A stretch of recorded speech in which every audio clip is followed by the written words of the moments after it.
Okay. All right, so I'm going to go ahead and open the meeting. This is the Select Board meeting in the town of Paxton. Today is Monday, November 12th, 2024. It is currently 7:07 p.m., and we are here in the training room at the Public Safety Complex. First on the agenda is our consent items. We have 3 of them tonight. As per usual, I will read them. If anybody would like to move anything to new business, please note your objection, and I will do so. So number 1 is to approve the meeting minutes from the regular meeting held on October 28th, 2024. Number 2 is to approve the meeting minutes from the regular meeting held on November 1st, 2024. And number 3 is to approve a 1-day liquor license request from Seven Saws Brewing for an event at Anna Maria College on 11/16/2024, which is a playoff football game from 11 a.m. to 5 p.m. Are there any objections to any of the consent items? The only thing I would say, Julia, is I wasn't at the November 1st meeting. Oh, right. So Carol is essentially abstaining from a comment on. A lot of the mains throughout town have never been upgraded. Costs a lot of money, right? So we have been looking into replacing the West Street main for the last couple of years.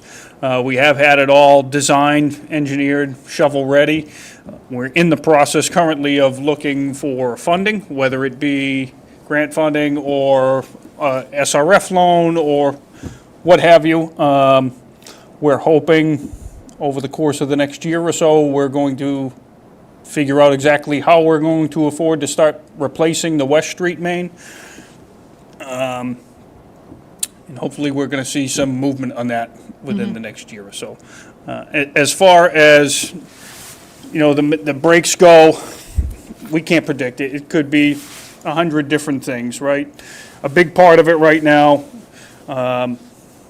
it's pressure fluctuations in the system, right? So when we're out doing system-wide flushing, when the fire department has a fire that they're fighting and they're drawing off hydrants, we're seeing a large fluctuation in the system pressure.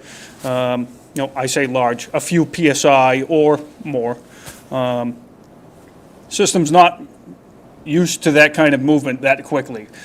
So when Say West Street, because it's deep, if there's a water main break, what's the average cost of that break in manpower and, you know, labor, equipment, materials? Have you ever figured them out? Yeah, all said and done, we're ranging anywheres between 15 and 30,000 per water main break.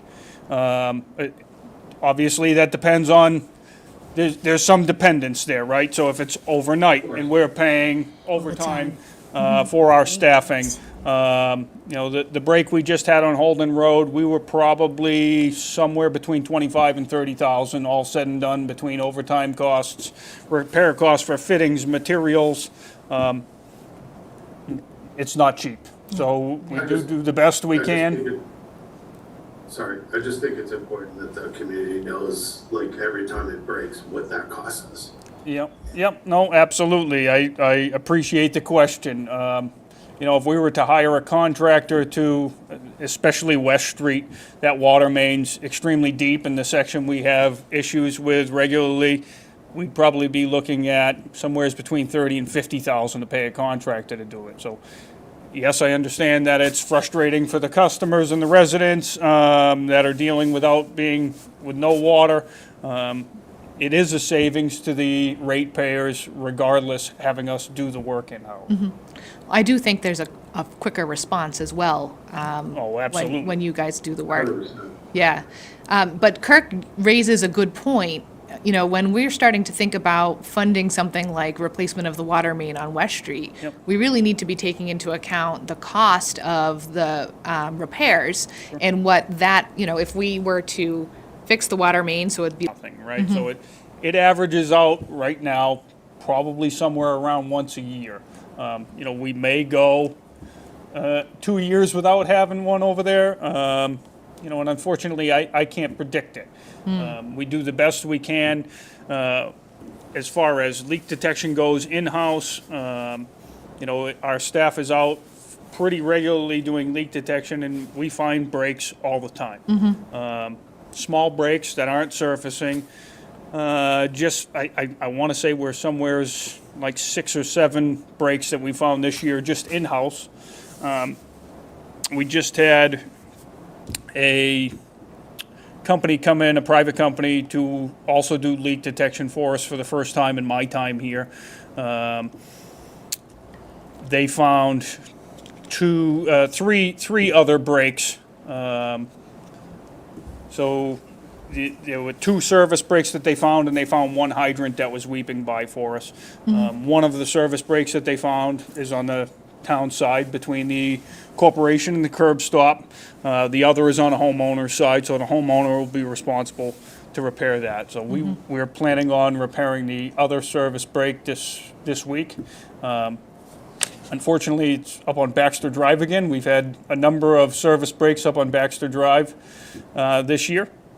It's the age of the tubing. They didn't put good material around the pipe, so anywheres, especially with copper tubing or plastic service mains, if sand isn't put around the service line and there's a rock sitting there, you can picture that friction from the water passing through the main.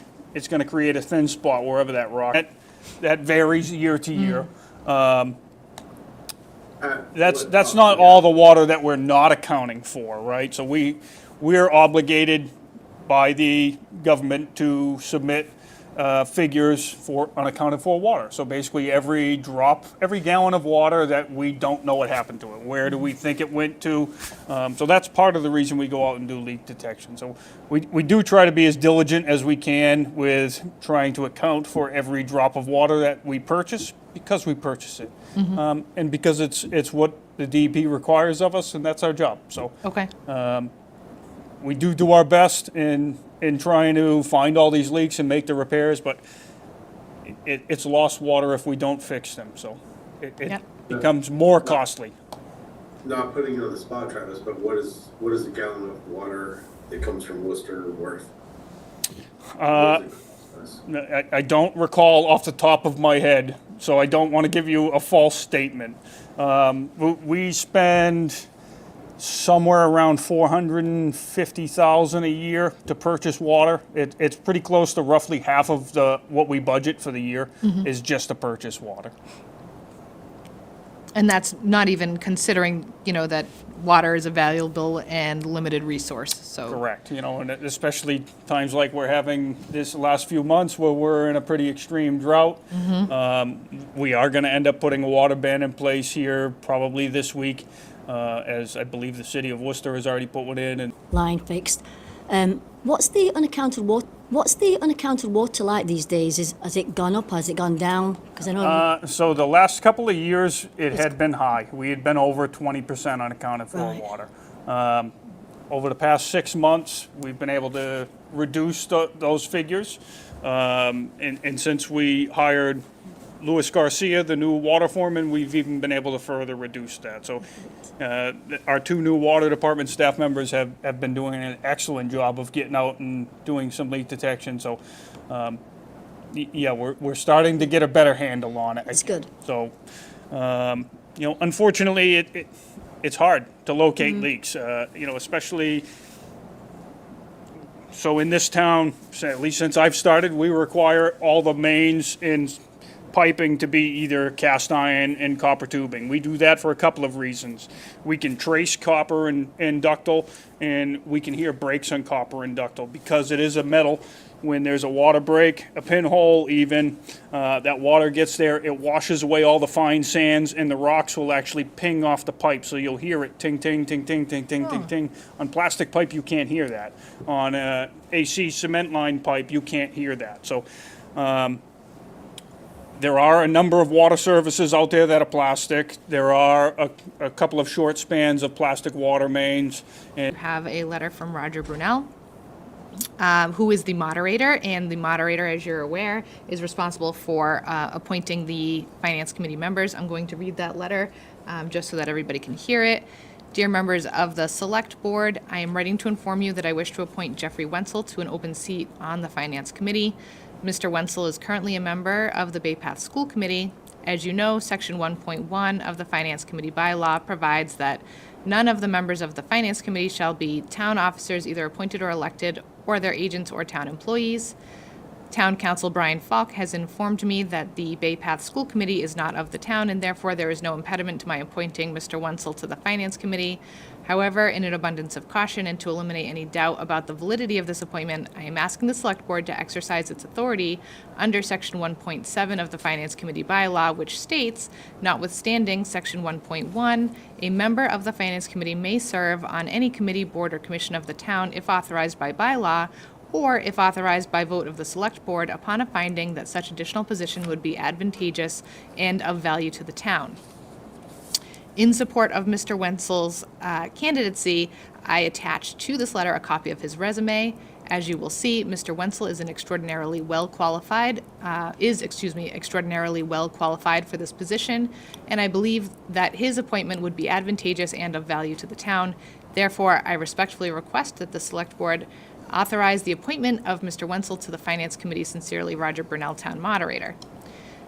So, as you're aware, and as Brunel is seeking our approval for his appointment so that Mr. Wenzel, which I support wholly, can then serve on that, but then we would have to go back and make adjustments so that he could also serve on other committees. So isn't this a little bit the cart before the horse? So, just to respond to that, I think the basis of this is because he currently serves on another committee. When we had looked at drafting this bylaw last year, the year before last, I think we were thinking of the opposite scenario where somebody's sitting on finance and then goes to another committee after already being on finance. This is a situation that I think ultimately ends up being the same. Is you have somebody sitting on two separate committees, but they're occupying another committee prior to coming onto finance. I think ultimately the outcome is the same, where you have somebody sitting on the two committees. It just wasn't, I don't think it was contemplated necessarily at the time that the bylaw was drafted. So it's backwards. It's the cart before the horse. It's a backward situation from what I think the intent was, but ultimately means the same thing, right? So I don't think that this is what was, I don't think that this was the thought process, right? The thought process at the time was, if somebody's on finance, can they serve on another committee? Which implies, what in my mind anyways at the time, implied that if somebody was already sitting on the finance committee, can they then go in order to make his appointment? It is his appointment. He has selected the candidate. We are merely agreeing that it would be advantageous to the town. That is our role here tonight.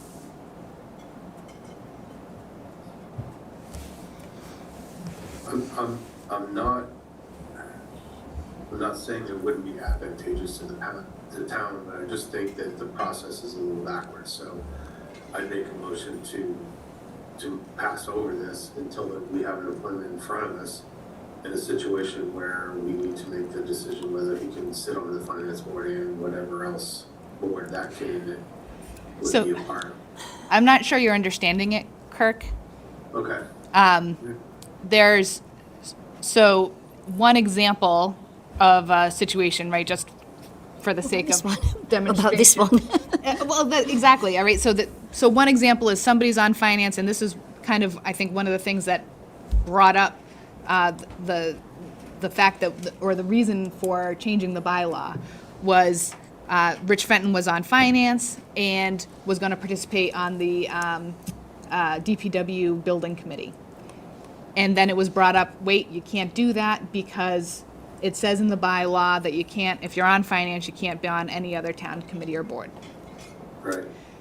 What we have here is somebody who's already on another committee. Now, town council has weighed in and said that other committee is technically not a town committee. Kirk may not understand.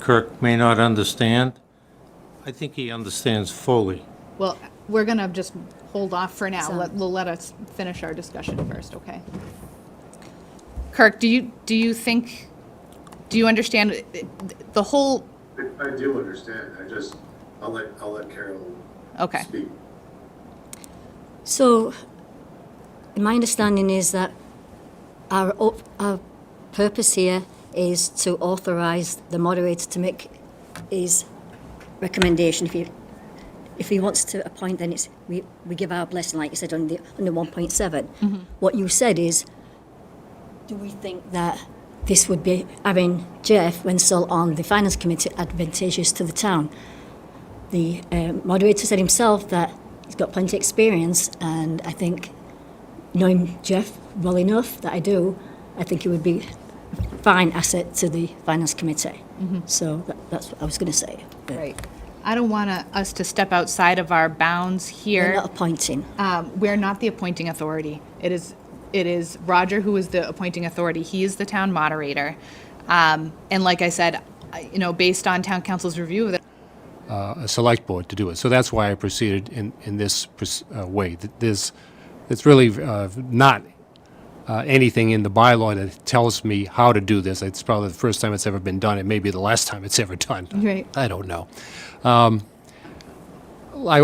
want to add something here, and I apologize to the board for not knowing this. I was not aware at the time I sent this letter to you that Mr. Wenzel, in addition to being on the Bay Path School Committee, is also a member of the ZBA currently. However, that being the case, now that I am aware of it, I still feel that it would be advantageous for Mr. Wenzel to be on the Finance Committee. You have his a very extensive and impressive resume before you. He's got all the qualifications of somebody that you would like to have on the Finance Committee. I don't get a lot of options in terms of appointing people. Usually I have one candidate at a time, and if they're willing to serve and they have an interest in the town, that's great. But as you can see, Mr. Wenzel has a long history of service to this town in many different capacities. He has an education which is commensurate with the kind of work the Finance Committee does, and I think he would be a fine candidate. As to him serving on more than one committee for the town, let's take the Bay Path Committee. That comes up in the Finance Committee approval. Obviously, Mr. Wenzel can recuse himself at that point. That's done. Recusal, as you know, is a very common factor. Okay. yeah. But Roger is the appointing authority. It's his decision. So, so I'd like to ask one more. I'd like the candidate to speak, if you don't mind, Jeff. I'm sorry to put you on the spot. Just tell us why you want to be on finance. So I'm just happy to serve the town in any way I can. First of all, I'd like to say I'm sorry or congratulations. I've given us a little exercise in some legal and government rigor today. But it's just really an opportunity to serve. I know there's been an opportunity on the Finance Committee before. There's some comings and goings on that committee.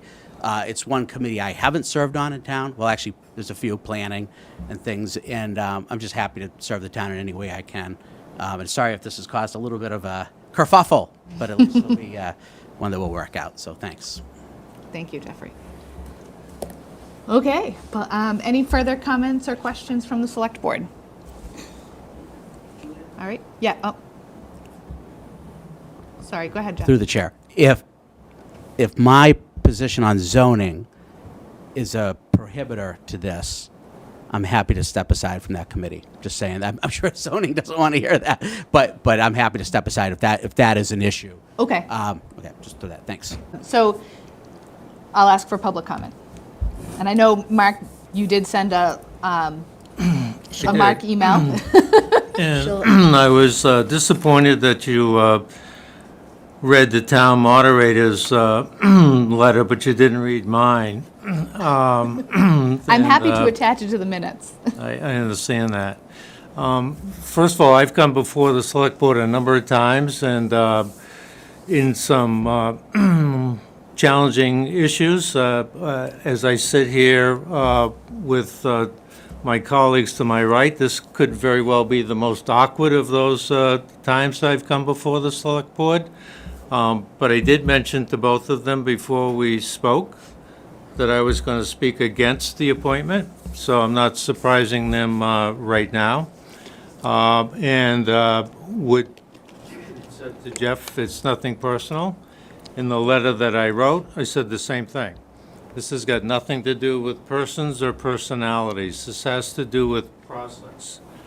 And one of my charges, not only as a member of the Finance Committee, but being the chairman of the Finance Committee, is to defend the finance bylaws.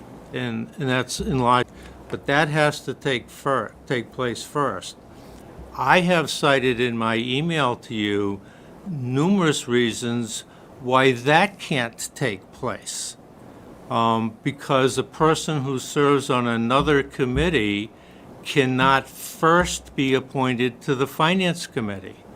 And we're back and forth in terms of whether town council said that's okay or not. Town moderator says whether or not that's okay or not. I have a different position that it's not okay.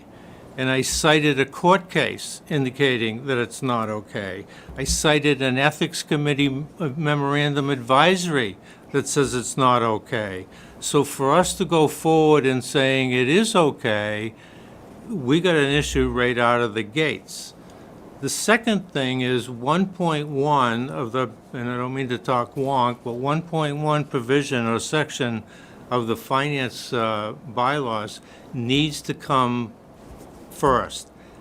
Then the member of the Finance Committee comes before the Select Board to see if it's okay to serve on another times. We need to get new blood. We need to get people who are not otherwise on other committees to our particular town committees. We have that, which could be appointed risk-free, abundance of caution-free. Instead, we've gone down this other rabbit hole, which could be challenged. And I'm not suggesting that it would be challenged, but it's got so much gray area associated with it.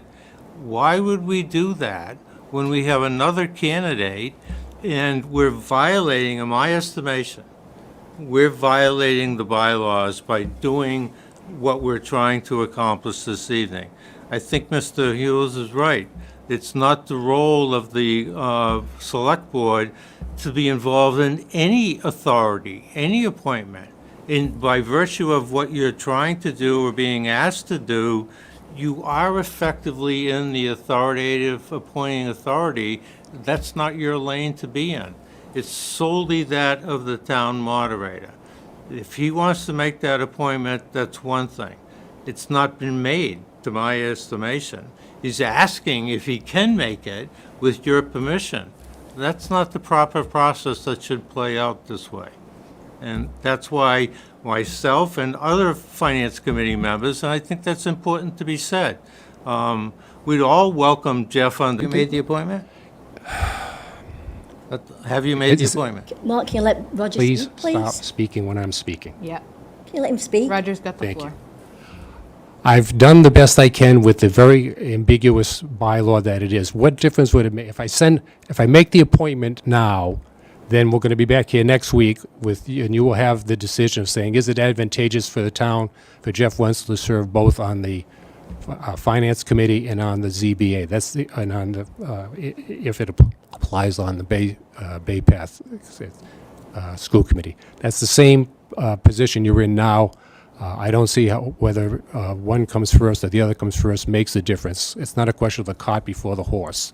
So, again, without being able to refute Mr. Love's arguments point by point, I would simply say that Mr. Wenzel is qualified for obviously both positions.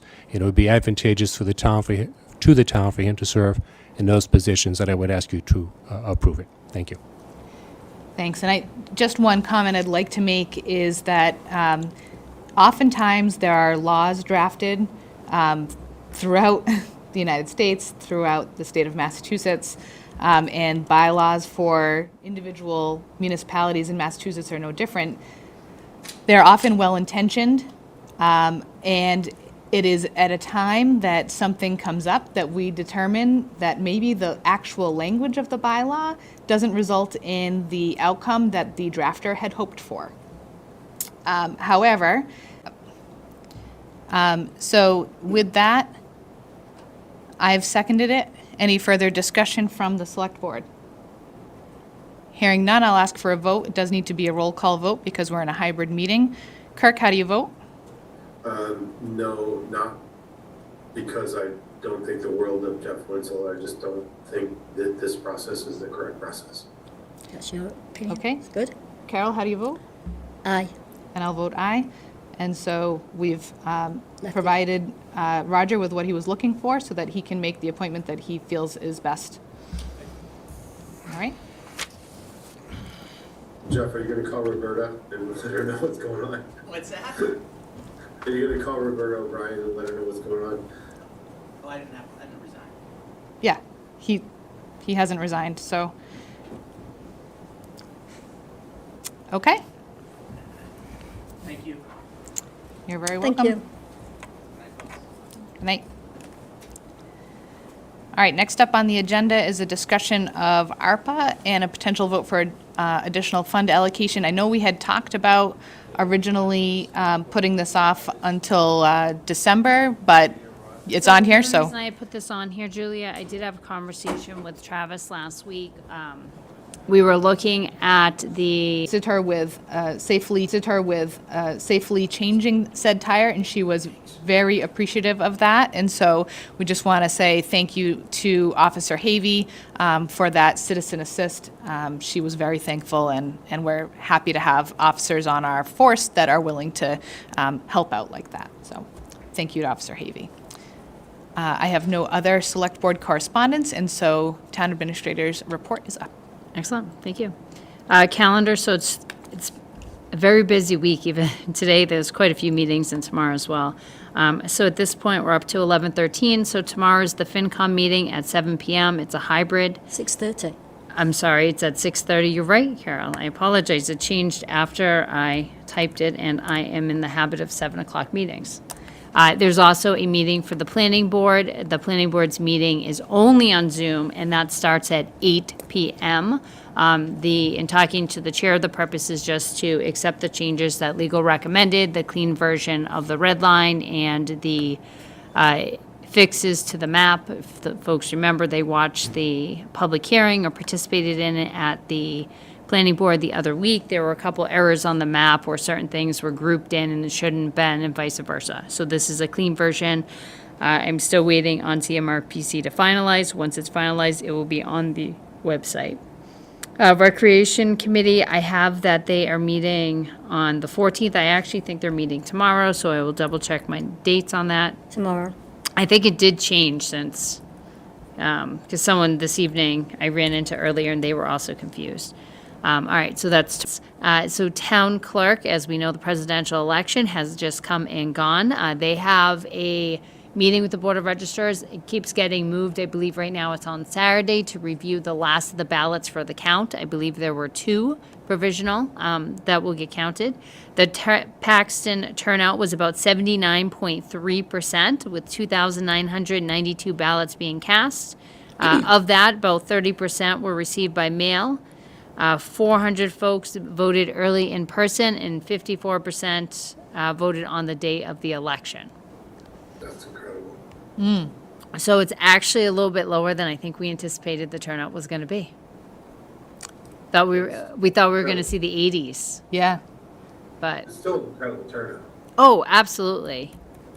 But permit and community development coordinator, still working out those details of that position and the specifications of when we'll have a start date and so forth. So in the meantime, if anyone has any needs, they've still been filtering through me. So hopefully they will find my customer service levels to be adequate. And not too frustrated if I don't know a septic question instantaneously, a well question, which apparently there's 2 more coming. Really? Oh, yes. So all joyous, all joyous. We have a few staffing shifts for the DPW this month. We just welcomed on Cole Jalbert as a light equipment operator. So, Okay.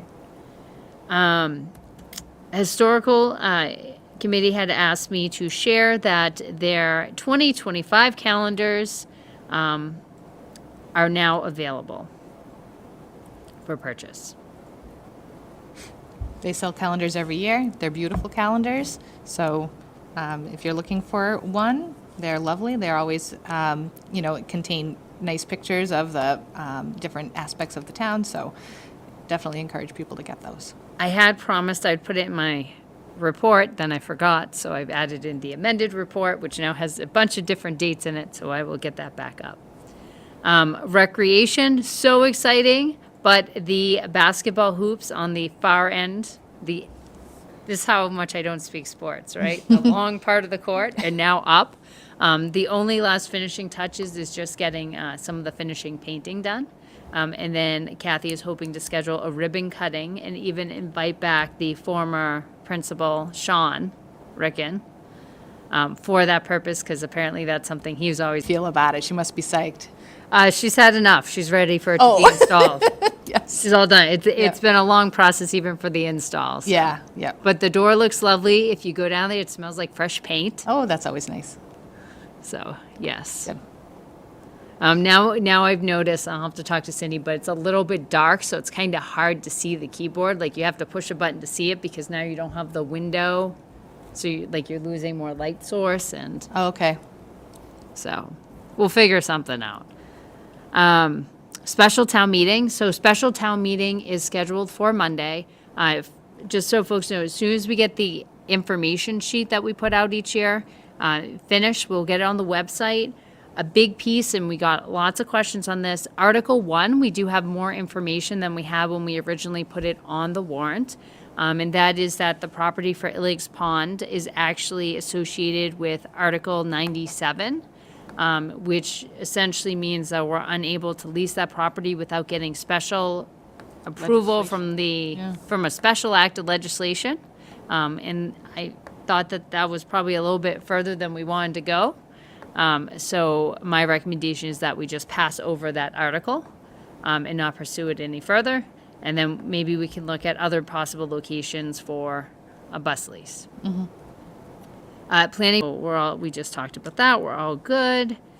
Let's see. TA goals, not really any movement there right now. Most of the time it's been on the building department in the zoning bylaw piece. I did update the grant tracker. There's nothing really new right now other than we're told that the money from the earmark will start moving. We're Good. just waiting for it to move. Okay. So they reached out for contact information for the town, which is always a good sign. Yep. And we haven't moved from there, and that was 2 weeks ago. So Okay. we'll see. And when you say moving, just for clarification, we mean from state coffers to town coffers, correct? Well, actually, I mean, even before that, I mean, moving from it's in writing to now an agency has it. Now the agency will contact us about our request and our detailed budget and the grant contract. And then we'll figure out how the money will be handed to the town. And what that has to do, the biggest project, is it gets us the rest of the way for the Meraki software, or essentially the network. So people complain a lot, Wi-Fi is not doing so great, COA has been a constant problem, other places not so great. This will upgrade our infrastructure. We do have that $15,000 we reappropriated at town meeting, but the cost to do the full project's about $50,000. Software yet, because we're waiting for Charter. To do their thing.